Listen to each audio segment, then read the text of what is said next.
He is one of the pioneers of hip-hop music and the DMC from the legendary group Run-DMC. Credited with bringing hip-hop music into the mainstream, they've sold, by the numbers, over 200 million records, earning themselves a place well-deserved in the Rock and Roll Hall of Fame and a Grammy Lifetime Achievement Award. But when it comes to Darryl McDaniels, there is so much more to know. The first rap group to earn a gold record and the first to appear on MTV, Run-DMC is one of the most influential acts in hip-hop history, changing the face of music, culture, and fashion with their creative rhymes and signature style. And Darryl McDaniels was there from day one. Darryl's had a career with some incredible highs, but he's the first to admit there have been deep and painful lows. Open about his struggles with anxiety, Darryl says he turned to alcohol as a crutch to feel more confident on stage. But other emotional challenges continued to mount. At 35, Darryl discovered that he'd been adopted as a baby. Then a few years later, he had to cope with the sudden loss of his bandmate, Jam Master Jay, who was tragically murdered. For a long time, Darryl has been incredibly transparent to share the depths of his struggles publicly. And at his lowest point, he says that he was depressed and suicidal and that he felt his whole life was gone. Darryl knew he needed something more. He threw himself into creative projects and co-founded a foundation which helps enrich the lives of children growing up in the foster care system. Coupled with the help of rehab and therapy, Darryl started to find joy and purpose in life. Darryl's passion for helping children has taken him into schools as a motivational speaker, and he's now written a children's book, which he hopes will encourage kids to overcome their fears and find their voice. Damn, fam, please welcome the one and only Darryl McDaniels to the show. It's so good to have you, and I'm so happy to have this book in my hand. Congratulations.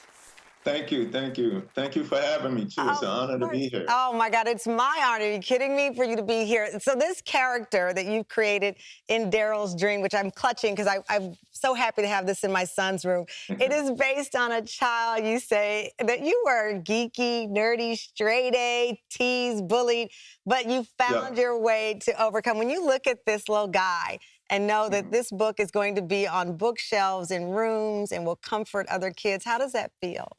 It feels like an honor and a privilege because everything that has happened to me in my life, including everything that happened to me as a little kid, was just a setup for what Darryl McDaniels, as the mighty king of rock, was supposed to do. You know, that just touches my heart that this wasn't a part of the plan, but the plan found you.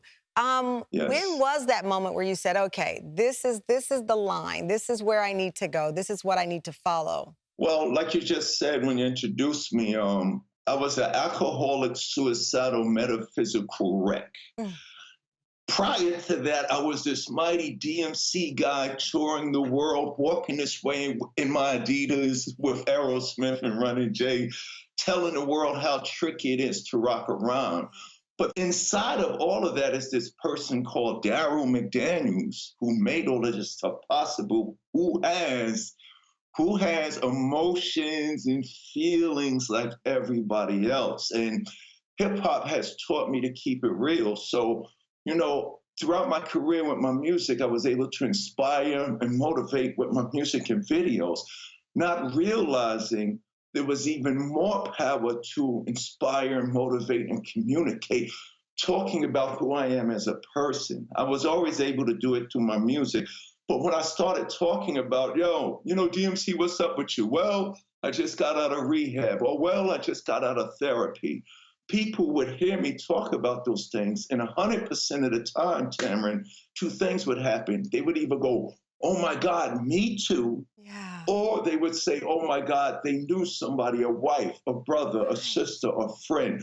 So the point of me realizing that I had to do this book was like, okay, we go do stuff as adults, but a lot of the anxiety, the feelings, emotions, fear, confusion, the self-esteem issues begin when we're little kids. And that's the thing, you point out, we all from childhood learn coping mechanisms, right? And you learn to deal with these issues. And then when you become an international famous star that you are, I'm sure the things that can be used to numb are plentiful.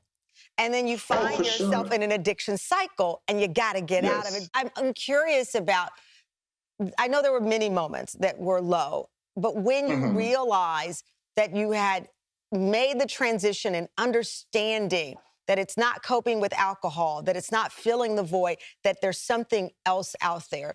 Was that through rehab? Was that through therapy? What was that point for you? I went to rehab to get sober. And it was in rehab where I discovered therapy, where I discovered the most powerful thing that you can do is admit that you're vulnerable.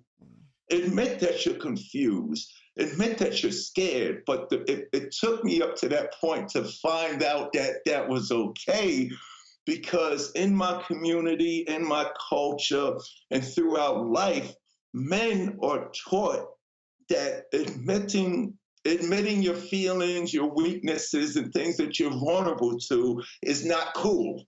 We're talking with the one and only hip-hop legend, Darryl DMC McDaniels, who's helping kids find their voice and chase their dreams with his first ever children's book. It's called Darryl's Dream. It is about his life's journey. I was looking down at this passage, Darryl. Your character, he wears glasses. I wonder who that's inspired by. And at some point, he's defeated coming home from school, and he talks to his mom. And his mom says, not everyone will like you. What's important is that you like yourself. And for you to get personally to the point of liking yourself, that meant you had to open up and wear your feelings on your sleeve. When you started to open up to friends and those in your inner circle and show those emotions, what did they say? What response did you get? They have a feeling of understanding. They have a feeling of comfort. And overall, for me and them, you begin to heal. Because hip hop is about keeping it real. Yeah. I was diagnosed with suppressed emotions, which meant that I was suppressing my truth, even if it was fear, even if it was confusion, even if it was shame. And on that note, when I open up to people and it gives them permission to open up back, you remove guilt and shame and you remove the pain. So then an individual can realize, if you don't talk about how you feel, right, either good or bad, you never heal. If you don't talk about how you feel, you never heal. Right. You know, and part of that, I did see the documentary on Jam Master Jay's death and the tragedy there. And I see the picture right there on your side, on your dresser, of the three of you together. It has been a long time. And now finally police have charged individuals. We're waiting for this trial. It is pending. Two suspects. When you're trying to find your stability and then this life grenade of losing someone you have known your entire journey, how did you process that while also still trying to heal? Right, I'm already suicidal, I'm already alcoholic, I'm already depressed. Then my brother gets shot and killed. At the time, I did not know it was okay or it was cool to go get help and talk about what I was going through. So Tamron, what did I do? Jack Daniels and Jim Beam and Johnny Walker became my best friends. So a lot of times, and the point about that is I'm DMC, and even I didn't know it was okay to get help, and I didn't know where to start. So I just, yo, Jack, yo, Jim, it's time to hang out. I think you guys can help me get through all of this. And that was a false lie. They did not have my best intentions. Right. I'm curious now, because I think the first time I saw an interview with you where it took me aback was when you talked about learning that you were adopted much later in life. And it was on one of the music shows, like a behind the music kind of thing. And you were so emotional. And I've always loved and admired you, but it went to the next level to see you talk about that adoption journey. Now here you are, still the king of rap. You've now created this book. What's the legacy of opening up like this that you want others to see and learn from you? Out of all the stuff that I've done since I was that little Darryl McDaniels who became the mighty king of rock, walking around in his Adidas, what I represent is bigger than just being good on the microphone. I am living, breathing truth that when you admit that you're vulnerable, scared, confused, afraid, or whatever it is that you're going through, I am living, breathing proof that you could beat and defeat whatever it is that you're struggling with.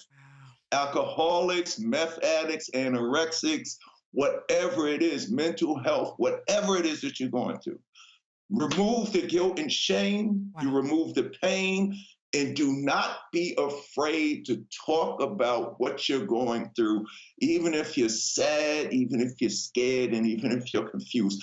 That is my power above all the things that I ever did on any microphone and stage. It is beautifully said, as of course you would. Thank you so much for joining us. Congratulations on the sobriety journey, the mental health journey, but most important, congratulations on not keeping it bottled in and sharing it and lifting that weight so that others can also follow. Darryl's children's book, Darryl's Dream, is out now. Darryl, thank you so much for joining us. The dream of mine is to have you eventually come in studio. So we're gonna have to make that happen one day. But love to you. Thank you so much.